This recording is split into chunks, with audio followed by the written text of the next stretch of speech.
Joining us now is California Inspector General David Shaw, along with Matthew Cate of the state's Department of Corrections. Good morning, gentlemen. Good morning. Good morning. Mr. Shaw, let me start with you. Of this litany of failure that you reported yesterday, which do you think is the most egregious?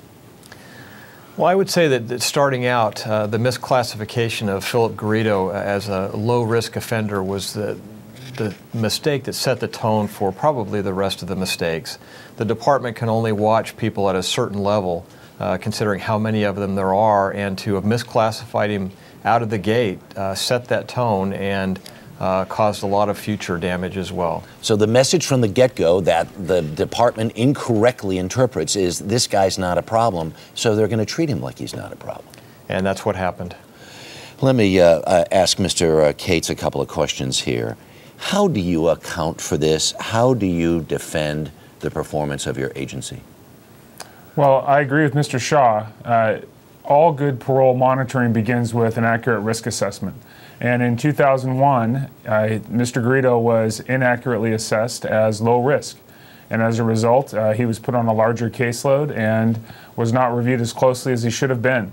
I think that the department's obligation today is to try to take each one of these missteps and try to learn from it and make sure that our agents are aware of these kind of circumstances so that we can do our best to make sure it doesn't happen again. Does the department get it? Does the department understand what a black eye it has? And does the department understand a 90% failure rate? This was supervision in name only. Well, I think if you go back and look over the last 10 years, what you find is those first early years, parole did a poor job in this case in particular. Until you get to about 2007, there weren't sufficient visits, insufficient home contacts. In 2007, there were about 6 contacts with Garrido.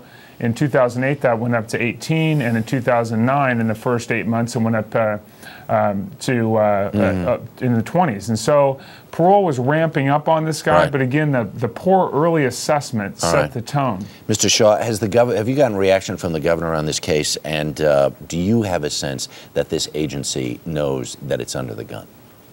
I think the Department of Corrections and Rehabilitation understands where we came out on this report. They understand that there were mistakes made over the last 10 years, but as Mr. Cate just said, over the last 3 years, the department has made significant improvements. I think they will continue to do that. We'll work with them to make sure that those improvements are made and kept. All right, David Shaw and Matthew Cate, thank you very much for your time. Thank you very much. All right. Thank you.